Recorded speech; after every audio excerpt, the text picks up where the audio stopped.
All right, welcome everybody. This is again a pretty busy CTMP week because we have 2 talks in 1 week.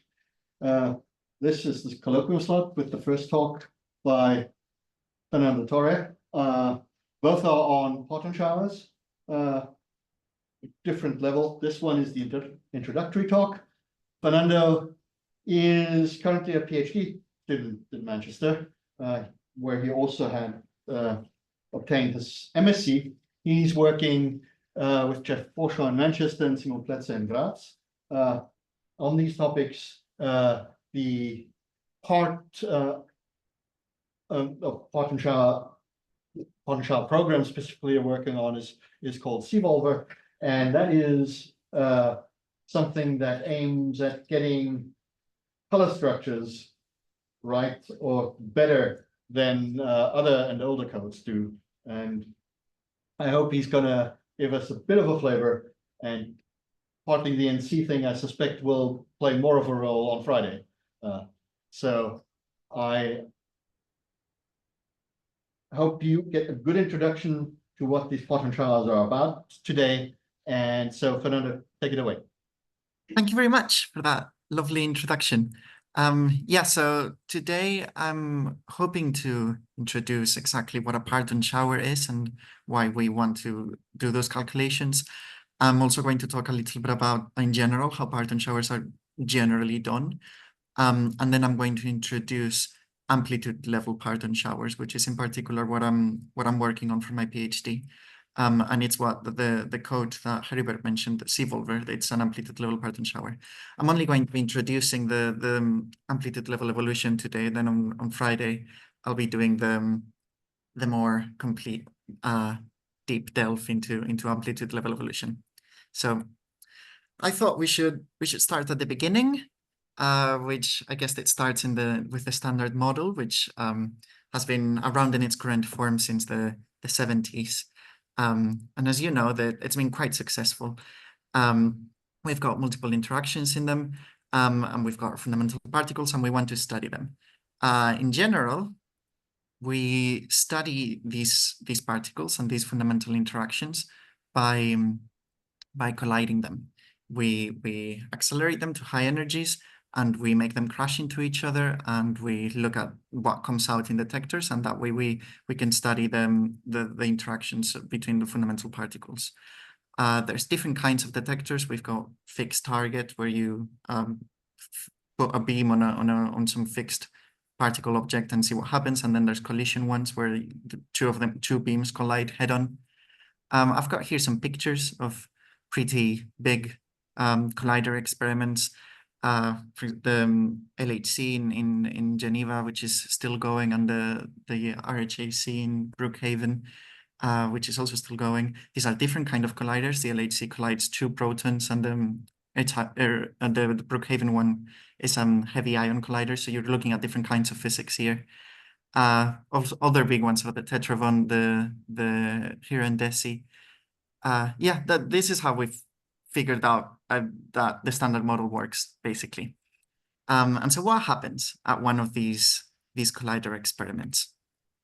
So there's this diagram here, which more or less shows a collider experiment. It looks like proton-proton. You can see the 2 incoming hadrons are the green ovals with 3 lines. Those are the 3 quarks in the middle of the diagram. So there's quite a lot going here, and we should go through it slowly. There's this middle part, that big red dot, that would be the hard collision. Hard meaning is the highest energy part of the event. That's the fundamental interaction between the 2 colliding protons. It has here you can see the lifetime. It's got a very short lifetime, and it's a very short range interaction, therefore, because it's very high energy.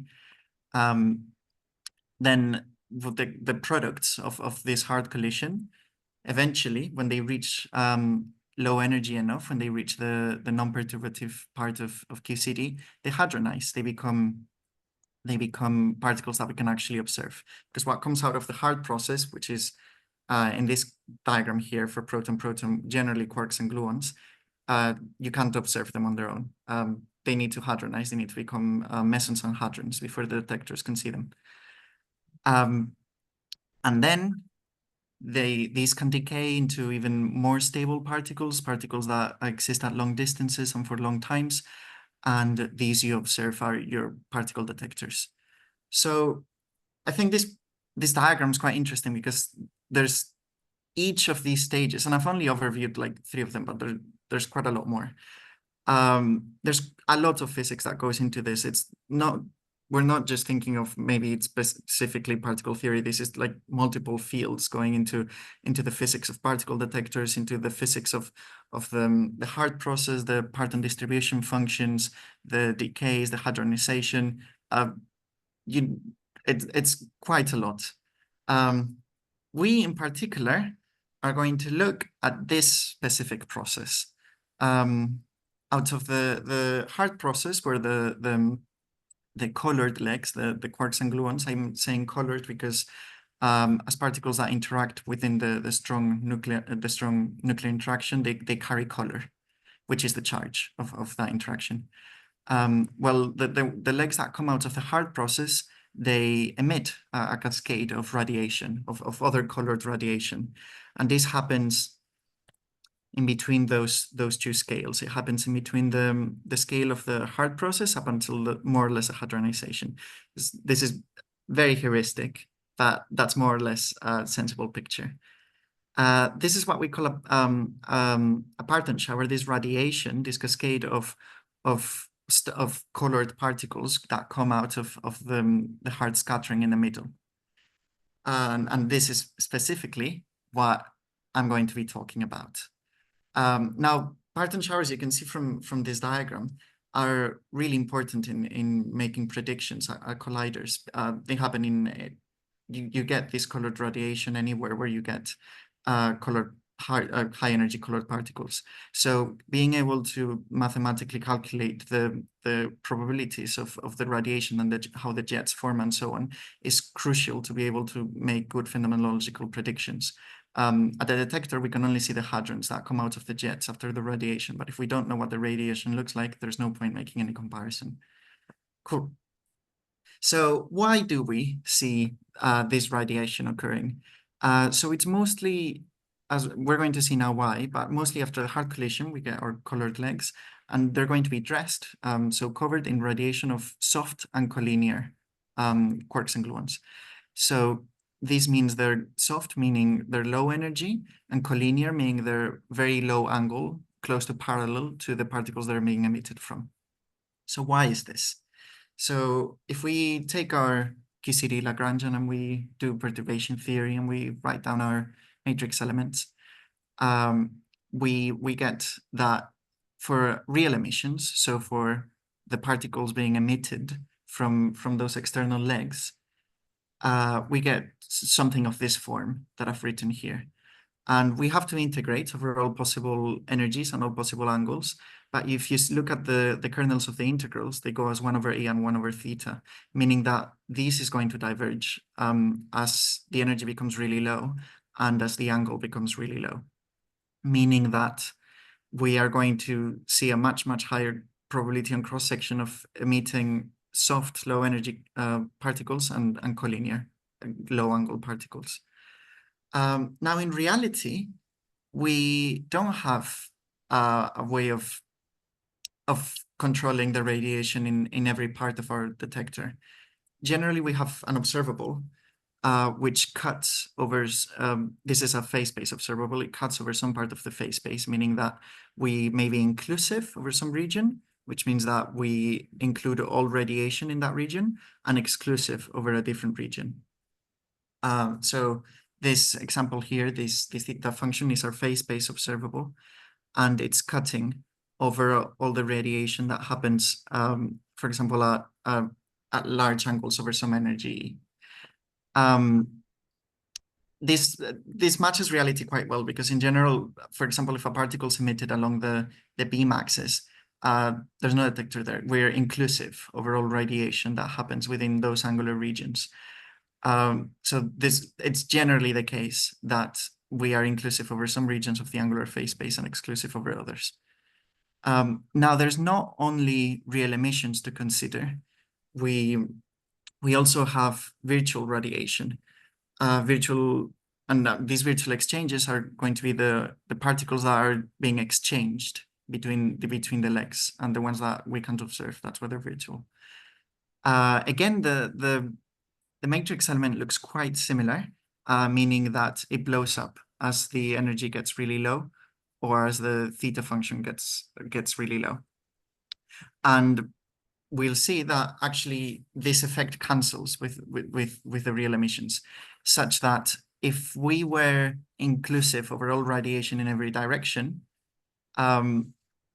and we integrated over all the real emission phase space, and we integrated over all the virtual exchange phase space, everything would cancel and we would get no effect whatsoever. That's basically, that's the unitarity condition. That's basically saying that the probability of everything should add up to 1. And the thing is, if you remember, we're cutting over some part of the real phase space. So we get these contributions that survive. We get these logarithms that grow of the ratio between Q and Q naught, Q being the energy we're evolving from, and Q naught being some scale of the observable. In this one I've written here, that would be the scale of energy that we're cutting at. These ratios, these Qs over Q naughts, they can be really large. They can be so large that this logarithm becomes a very substantial part of the matrix element, and it can spoil the convergence of our Feynman diagrams. Normally, we would be, for doing a perturbative expansion, we would expand in alpha s, so we'd be expanding in the number of exchanges. However, if we get these large logarithms that dress all of our external legs, turns out we need to resum them at each order in alpha s to be able to have a correct and convergent series. I should also say, these integrals by themselves, they do have poles in them, but there's this thing called the KLN theorem that says that these poles, if you include all real parts and all virtual parts systematically, the poles do cancel. These surviving regions of large logarithms, however, survive, and that's what's driving the Parton shower, and that's why we get this cascade of soft and collinear radiation that we need to make sure that we're calculating properly. Cool. So everything I've just said is not really as simple as I just made it sound. From that picture before, it could look like it would be simple enough to calculate those enhanced logarithms by simply calculating the effect of the virtual evolution within the region of phase space that we're cutting the real emissions out of, which would be a simple enough calculation. However, that's only the most simple part of all the contributions. Consider here these two diagrams, A and B. So there's two hemispheres. There's the left hemisphere and the right hemisphere. And we've also got two emissions, the K1 and K2. So if we were inclusive over every part of phase space, over all the left hemispheres and the right hemispheres, there would be a cancellation between the virtual exchange of K2 in diagram A and the real emission of K2 in diagram B. That's if we're inclusive over everything. However, if, say, we cut all radiation in the right hemisphere and we impose the cut at less than what the K2 emission, the K2 energy is, then that means that diagram B will no longer be contributing into our cross-section. However, diagram A still does. Diagram A has that virtual exchange at momentum K2 happening within the emission K1. This is again a miscancellation between the virtual and the real emissions, and this cancellation that occurs within emissions that have happened over the inclusive region after K1 has emitted in the left hemisphere where we're inclusive of, is what makes this more difficult. So this gives rise to non-global logarithms, and to get these correctly, we not only have to calculate the virtual contribution in the exclusive part, we also have to calculate all possible real emissions within the inclusive region and dress those with more radiation that then can lead to more miscancellation between the real and virtual parts, which has just made our calculation a lot more complicated. Cool.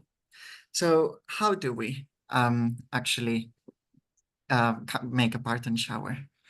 So I've got this equation here that's for a process E plus E minus to QQ bar. And what we're saying is that for the full probability of the process E plus E minus to QQ bar, we need to add up over all the matrix elements, including all possible radiation. This X here represents all possible soft and collinear radiation. We're summing over that. And we have those two matrix elements, the amplitude and the conjugate amplitude, because remember, this is all quantum mechanical. So we're going to have our probability amplitudes. And then we integrate over the phase space of the hard legs, the QQ bar, and then the phase space of all the radiation X. So we can rewrite this in terms of an evolution operator U that evolves the cross-section, the hard cross-section of E plus E minus 2 QQ bar with no radiation from the hard scale Q to some infrared scale mu, which you can match to different things. For example, you could match it to the point where you expect hardonization to occur. Then we've separated our total cross-section for the dressed E plus E minus 2 QQ bar into the hard matrix elements with this evolution operator, this U dagger and U, which is evolving over all possible soft and collinear radiation X. This is what encodes the Parton shower. This is what encodes all the probabilities of all that radiation that occurs. In general, these are going to be fairly complicated objects in color and spin. And as we'll see soon, we can't really expect to be able to get them completely correct. We need to decide how exactly we're going to calculate them and at what accuracy we expect to have them. Because as you can expect, summing over all collinear and soft radiation in QCD, which is a fairly complicated theory, is mathematically fairly complex. Cool. So there's two ways of proceeding with the calculation of the evolution operators. The first way, which is the more popular one, is what you call a semi-classical Parton shower. Doing this, we're approximating the system not in terms of quantum amplitudes, but instead of just classical probabilities. So we rewrite that equation we had before as just summing over the probabilities of all the possible radiation X. This works if we're assuming that the way we're somehow computing these cross-section level probabilities is simply just taking the trace of the complex evolution operators, meaning this works if we assume that the tensor structure in color and spin of the evolution operators is remarkably simple. Doing this, we're ignoring most of the quantum interference effects between U and U dagger. We'll see soon that actually we do capture some of them, but yeah, we're ignoring a fair amount of physics by doing this. There's been a lot of work in developing semi-classical Parton showers, and there's multiple ways of doing it. We could distinguish two main types. First one is angular-ordered showers, which make use of QCD color coherence, which more or less means how more radiation depends on the overall color structure of the system it's being emitted from. And these work for global two-jet observables up to next to leading log, meaning that we can resum all logarithms up to one order less than whatever order in alpha is we're computing. Another way of doing it is dipole showers, which are accurate for global and non-global logarithms, but they have issues with going beyond the leading logarithm contribution and going beyond leading color effects. So all the color substructure encoded in those evolution operators is lost. remarkably, a lot of progress can be made with classical branching algorithms. In fact, almost all of the phenomenological calculations that are done to compare with experiment rely on semi-classical Parton showers. I've written here the main three event generators that use semi-classical Parton showers: Pythia, Herwig, and Sherpa. So you can see they've been around for quite a few decades, and it's still a very active field of research. There's still a lot of work being done. The picture I've explained is quite simplified. In reality, you'll have using both angular ordered showers and dipole showers to enhance the accuracy, and including other clever ways of including more color effects and so on. These are also much more than just Parton showers. These are full-on event generators, which means that they make simulations not just for the radiation of soft and collinear radiation. They also include the matrix elements. They include hadronization models. So they simulate everything in the collision. So you can see how these are really useful for experimentalists. And it's an important output from phenomenological particle theory. Cool. This is not, however, the approach we're going to take. We're not going to do any sort of cross-section level approximation whatsoever. We are going to try and evaluate the evolution operators, U and U dagger, in their complete structure.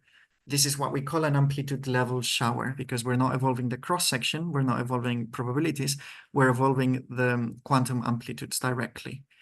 There's two main efforts to do this. One of them's Deductor, developed by Nagy and Soper, and the other one's C-Volver, which at the moment is being developed by Jeff, Simon, and me. We're not just the only people that have worked on this. There's been other people before me, before I started, like Matthew DeAngelis and Jack Holwyn, who have helped on this project. But right now it's us. And you can see it's not a lot of people doing this. However, it is tremendously important because we don't have any control over what happens at amplitude level if we use the standard cross-section level results. We're trying to see what those quantum interference effects are and how important they are, and whether we should be worried about the fact that we're not including them. Cool. So how does this work? How do we have a soft an amplitude level evolution? I'm going to focus on the radiation of soft gluons, not collinear gluons, because soft gluons have the more rich and interesting color structure and the subleading color contributions. Collinear radiation is actually color diagonal, so it's not as complicated from this point of view. So we're going to make use of the important result that soft emissions and soft virtual exchanges factorize out of our amplitude. So if we have some amplitude here, some ket h, and we want to attach a real soft emission, that would be acting on it with an operator D. I'll explain soon what the operator D looks like. The good thing about this is that the amplitude h can be as complicated as you want to be. There can be as many licks in it as you like, and you still can attach one extra real emission by just acting on it with the operator D.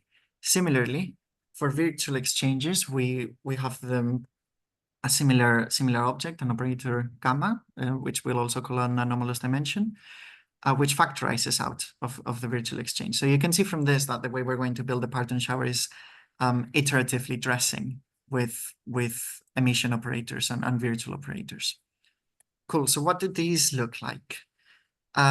So let's look first at the real emission operator at the D. So if we're emitting a new soft gluon I, then we sum over all the external, all the legs J that we can emit from, because that new soft gluon can be emitted from any of those legs. We've got our color factor, which we'll talk quite a lot more later on, Tj. And then we've got a kinematic part, which depends on the normalized form momenta of the particles I and J.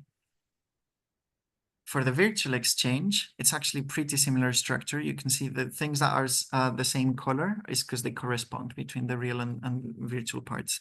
So we're summing over all possible pairs that we can exchange the gluon between. And we've got a contracted color charge operator or a color correlator operator that connects the color lines of those two legs that we're exchanging the gluon with. And we've also got the integration of this kinematic factor here, which I've written down there. That's called an antenna function, the omega ij. Again, depends on the form momenta of the external legs. We're integrating over all possible angles. But also with the virtual exchanges, we've got this extra term here, this I pi, with this delta tilde ij. So delta tilde ij is 1 if I and j are both initial state legs or final state legs, and 0 otherwise. These Coulomb exchanges, which is Coulomb or Glauber is how they're generally called, they're quite interesting because, for example, if you only have final state colored legs in your process, like E plus E minus to QQ bar, then it will just be a quantum phase, and in calculating the cross section, they will all cancel out. It was arguable for some time, about 20 years ago, whether in processes with 2-2 processes with colored legs in the initial and final state, these IPIs make a contribution. Turns out they do. They lead to something called superleading logarithms, which I think were first talked about by Jeff Forshaw and Mike Seymour in like 2005 or something like that.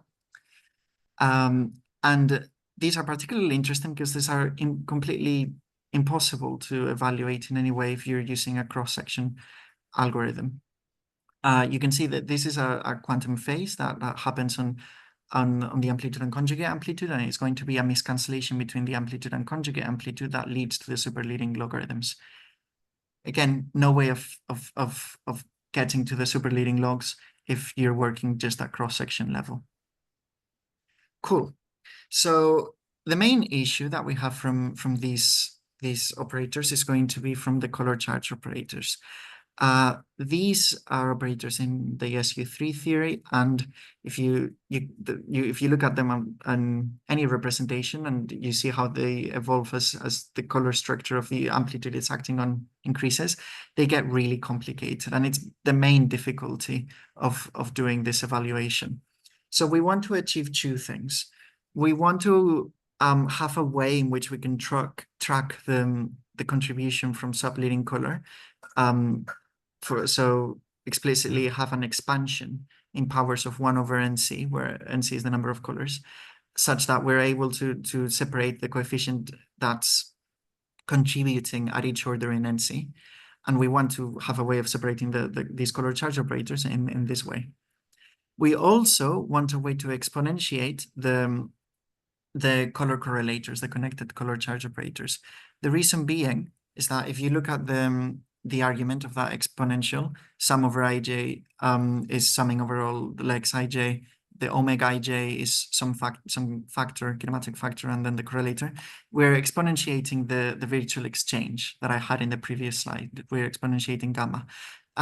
That's equivalent to resumming over all possible virtual exchanges between all the possible legs. If we exponentiate that, we're summing over any exchange that can happen, which is what we want to do to resum all the logarithms. So we want to find a way of exponentiating this really complicated object in color space, which is not simple.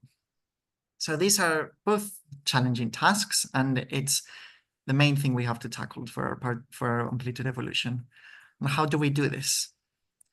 Well, the solution is going to be using a specific representation of our SU3 operators, which is called the color flow basis.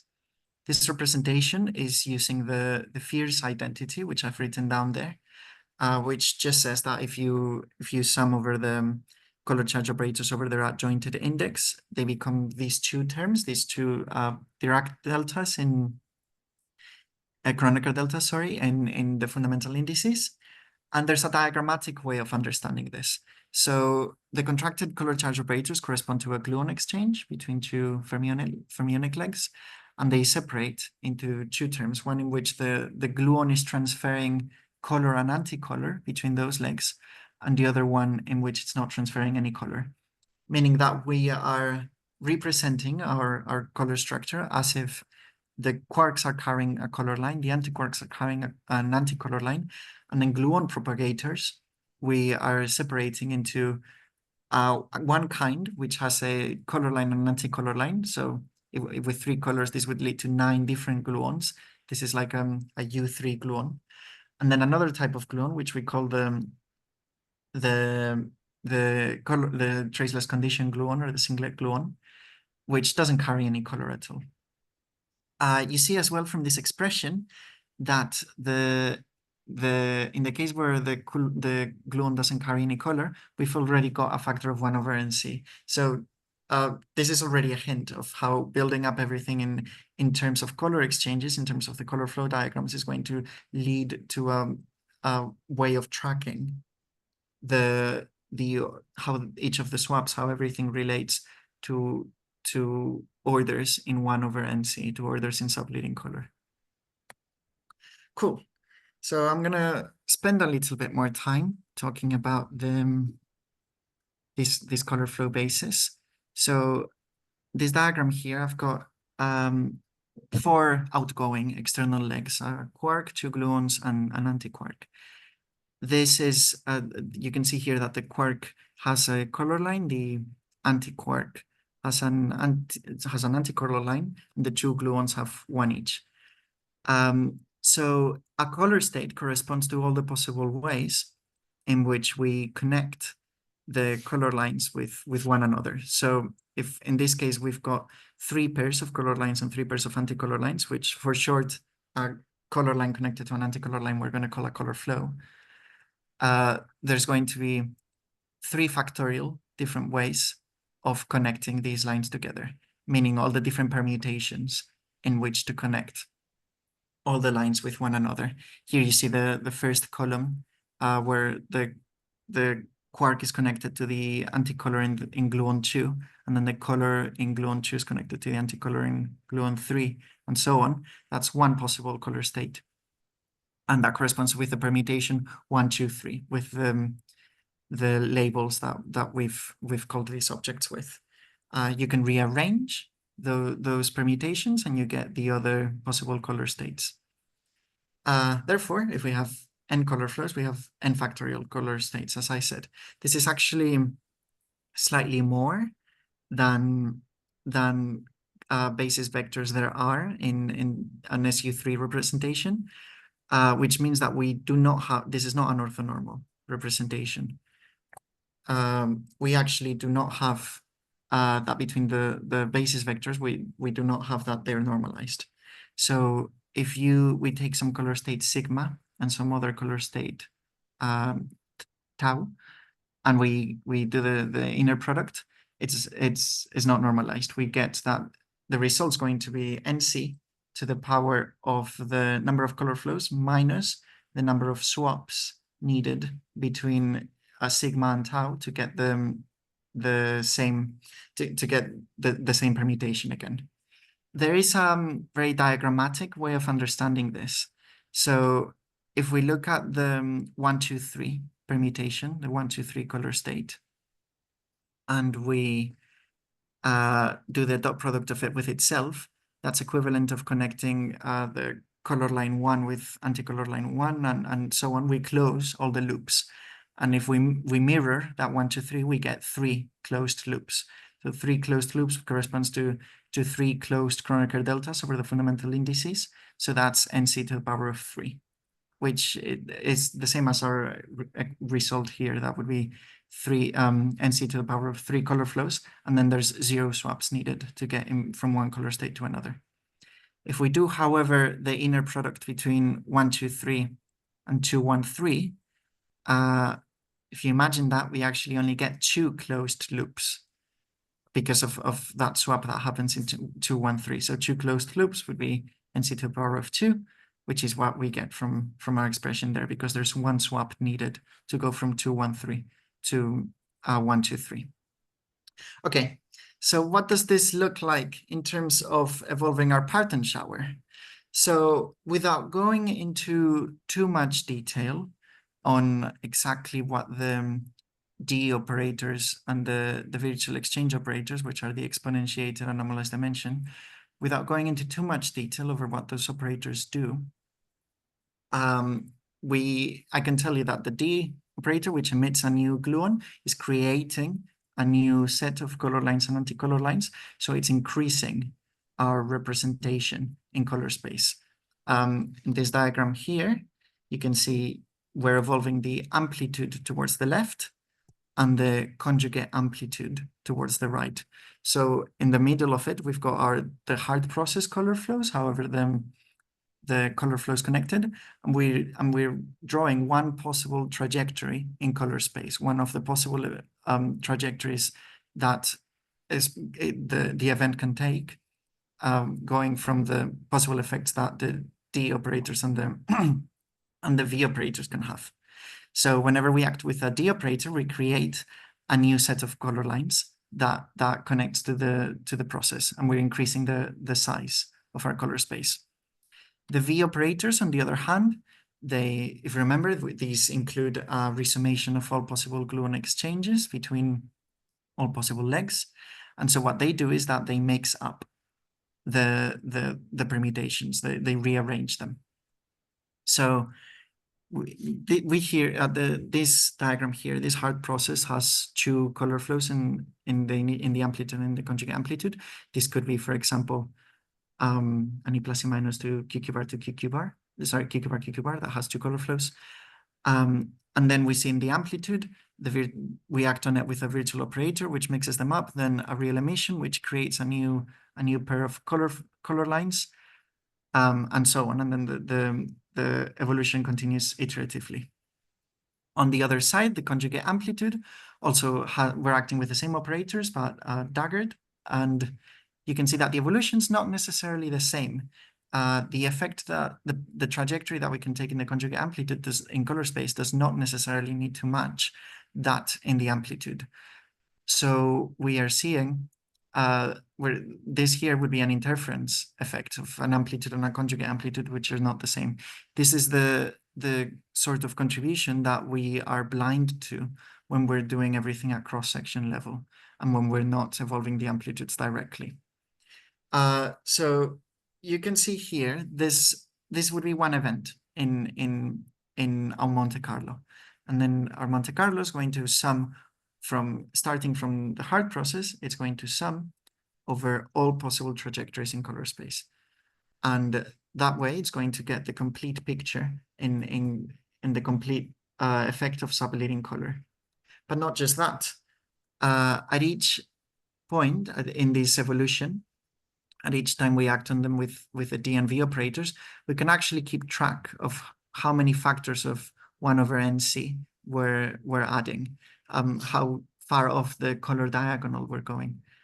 We do this by checking how the color flows in the amplitude and conjugate amplitude, how far away they're deviating from each other, and how many inclusions of those singlet gluons that I mentioned before, the ones that carry a explicit factor of 1 over NC. So at each step that we do this for each event, we're counting how many factors of 1 over NC we have. And that way, our final event in our Monte Carlo, we can separate them into what order in color they're contributing at. That's this expression that I've got here on the bottom right corner. M here is the multiplicity, so the number of real emissions. And for each of those emissions, we can separate into all the coefficients that act at each color order. Now these coefficients, this C0, Cm, and so on, they're resummed objects. They're resumming the logarithmic enhancement, but separating it per order in color. So this is what we can do with an amplitude level evolution that we cannot do at all at cross-section level. Cool. So I'm going to talk quickly about some very simple result. I'm going to save most of the looking at the results and what it looks like for the second talk. But here, let's consider an E plus E minus to QQ event where the QQ is back to back. And our observable is going to be the gaps between jets observable, which is, there's a diagram there. So we are inclusive over all radiation that happens within the cones around the hard quarks, which are at an angle of pi/4. We're inclusive over all radiation in that phase space, but in the gap between the two cones, we're vetoing real emissions above an energy rho q. So these observables really tricky to get the color structure of the subleading color structure of correctly, because this is very sensitive to the emission of wide angle soft radiation, as you can see, because that's the region we're exclusive of. And wide angle soft radiation is what contains all the complicated color structure that we cannot do at cross-section level. Okay, so on this left diagram here, this is the cross-section for different values of rho, the veto scale in the gap region. If we focus first only on the solid line, I will talk in a moment about what the dashed versus solid means. If we talk about the solid line, the purple line is going to be our full cross-section, the effect of applying this observable and radiating from the hard legs. You can see that if rho is 1, if we're completely inclusive over the entire region, then our cross-sections normalized to well, this is normalized to the matrix element of the hard process. In this case, we simply just get the color factor from the QQ bar. Then as we make the veto more stringent, as we lower rho and we veto emissions above that, we see the cross-section drop off. This purple line, the full cross-sections, made up of adding up all the individual contributions from each emission individually. Now, number of emissions. Note that those lines aren't actually physical.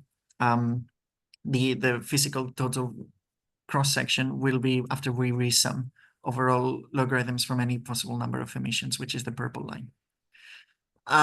There's another thing on this plot. There's a different collinear cutoff, which I've not talked about.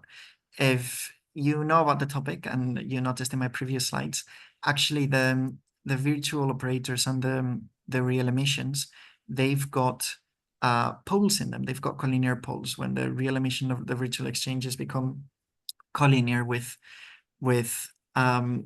the particles they're being emitted from. Now we know that in this observable, all the collinear enhancements cancel out in total. However, when doing the evolution, when doing the Monte Carlo, one has to take care that when you're evolving in color space, you have to do something about these collinear poles so that they don't spoil your calculation. So we do this by cutting off cones around the hard legs, and we forbid radiation from that region.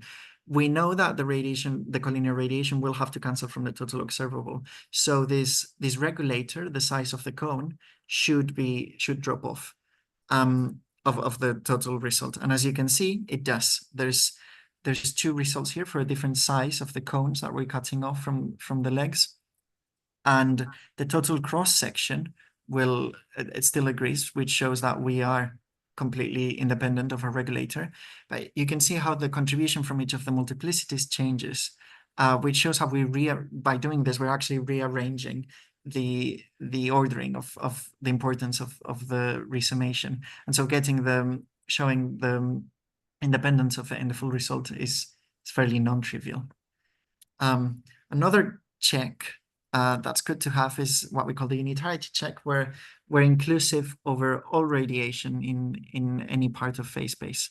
So from before, if we're inclusive over everything, then from unitarity, we should have that all real emissions, the effect of all of those cancel with all the effect from the virtual contributions. So we should have no effect whatsoever from the cascade of radiation from the Parton shower.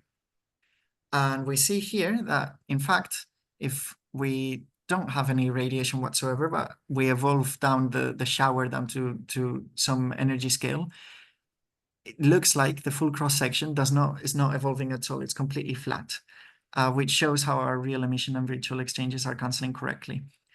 This would be a fairly trivial check if our shower was simple and only calculating the leading color part of the leading logs of the evolution, but that is not what we're doing in this plot. This plot includes all subleading color from all real exchanges and all virtual evolution. And if we were to somehow not include part of the subleading color from any of those, that would spoil the this unitarity check. It would spoil the cancellation. So you can see how this is a check that we are including everything that we want to include. Another thing to note is, if you can see, it does look like we struggle a little bit more to get computational sensitive results if we have higher emissions. We expect that. If it's E plus T minus the QQ bar, 0 emissions is just going to have one color flow, which is a color state dimension of 1, which is not very complicated. 8 emissions, this pen curve on the bottom left, is going to have a color space of 9 factorial, meaning that the matrices of the evolution at the end of all the evolution is going to be 9 factorial by 9 factorial, which is quite large. I'm not going to go into any depth in this talk as to how we make sure that we're doing we're consistently treating these gigantic matrices in a sensible way. I'm going to talk about that more in the second talk. But the good thing is that we do have a way, because we can track the factors of 1 over NC. We can track what parts of the matrix we should be focusing on. And this is a way that we can systematically include whatever color order that we want to include, and we're sure that we're adding everything correctly. Which, if we weren't, we wouldn't be able to pass this unitarity check. Cool. So this is it of how much I'm going to go over today. We've covered how high. What happens at the collider, how the high energy radiation cascade occurs, why it happens, and the terms it leads to, and why we need to resum those. I've also very superficially covered the different the 2 methods to do this calculation. The semi-classical methods, which are the most common ones, and then the amplitude level evolution, which is what we're trying to do here. And I've very quickly gone over amplitude level evolution and what it looks like. Now, in my second talk, I am going to go over the amplitude level evolution in quite a lot more detail. I'm going to explain how we count all the powers of 1 over NC, what each of the operators looks like, what we do to systematically expand in color space, and to keep track of all the color interference that we're calculating. I'm going to talk about this interesting thing called rings and strings, which goes quite a long way into making explicit the cancellation between the collinear poles in the different kinematic terms. And the interesting thing is that this arises very cleanly from a color flow picture.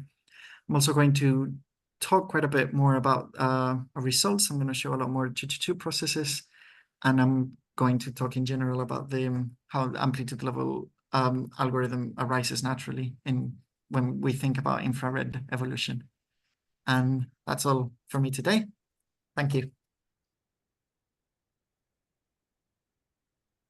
Thank you very much for a very clear and very exciting talk. I think you guys should be ready to ask questions right now. Yeah.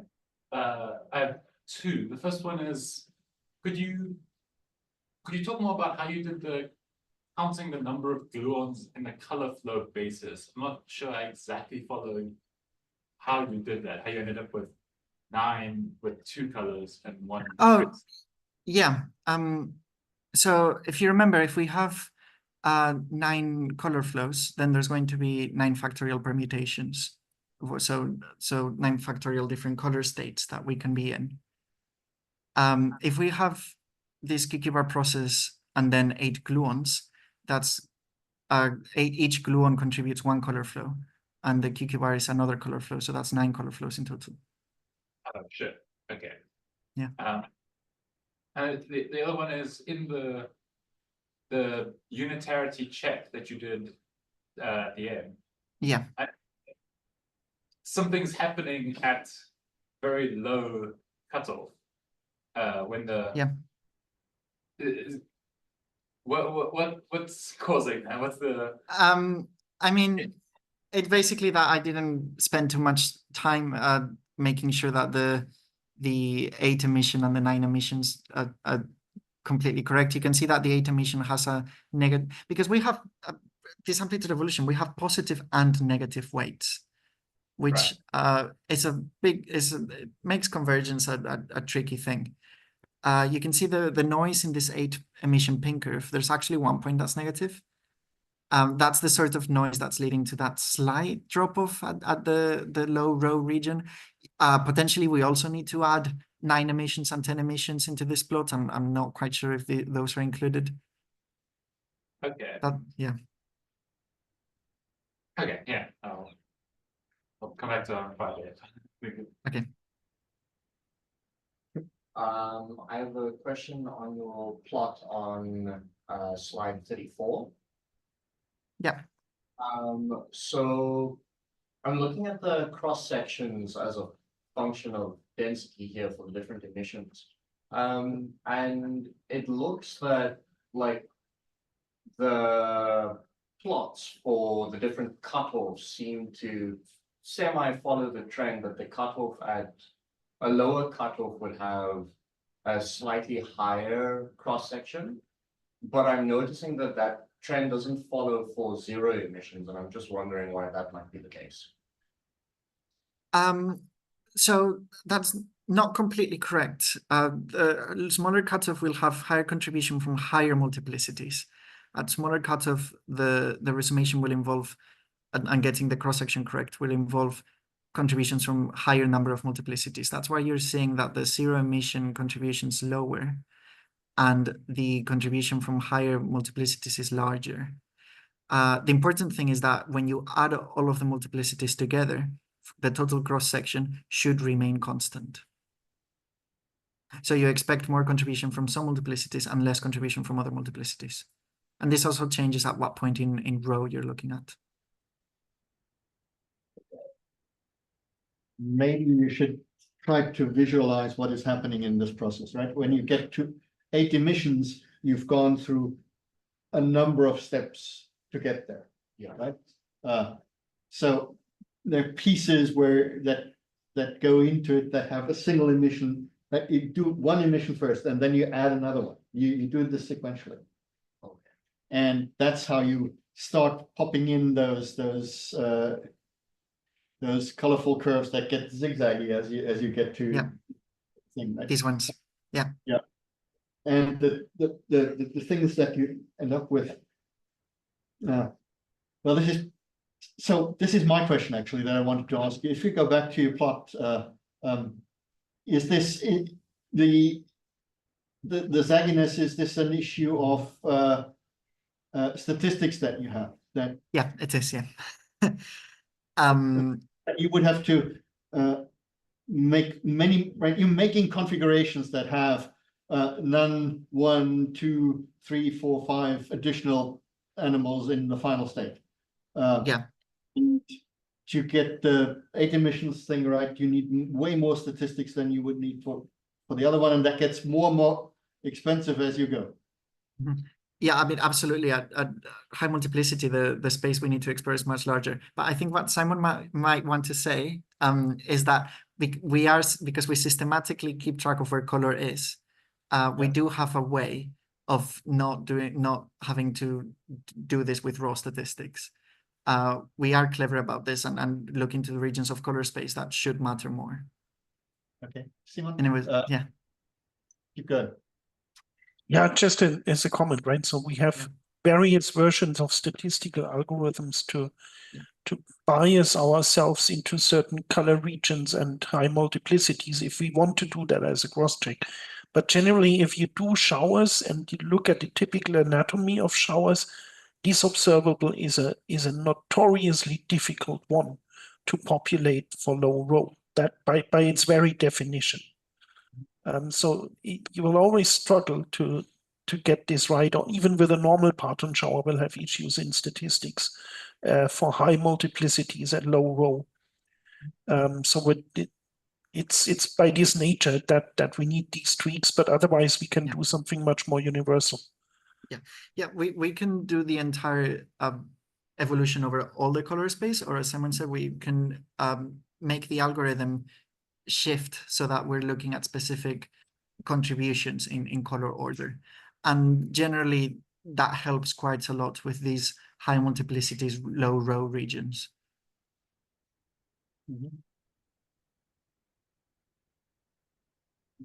Right, one So- should say, right? I mean, this is, of course, if you set up a dedicated Monte Carlo which is only doing this observable, then you can get away with more tweaks. Yeah. But Yeah. it's just to get this in the right light, right? We know how to do this. That's not the point.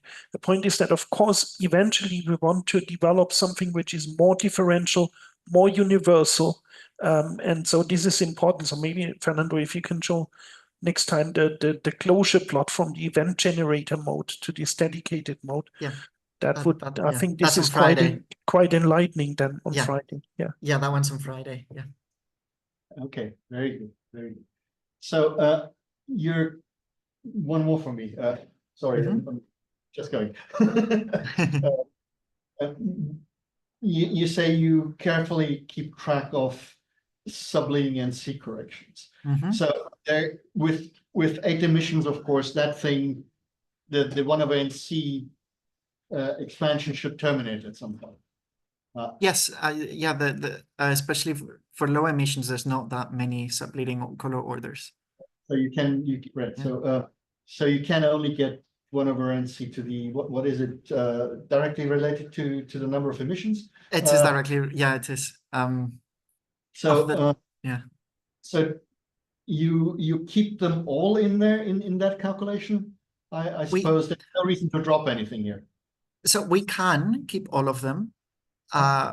We generally, when we're trying to get good statistics, we find it's actually not super sensible to keep all of it, because the next to the power of 10 color order is generally not a big systematic effect. Yep. Okay, so you tweak this a little bit to focus this to reduce computational cost. That's exactly. Yeah. Yeah. Sorry, I was just jumping in here. So any other? No, that's good. Okay. Well, if not, then thanks again. It was a very lovely talk. I had a lot of fun, and I hope everybody else did as well. James, when he left, was waving his hand. He was looking actually pretty happy. So that's good. And till Friday. Okay, yeah, till Friday. Bye-bye.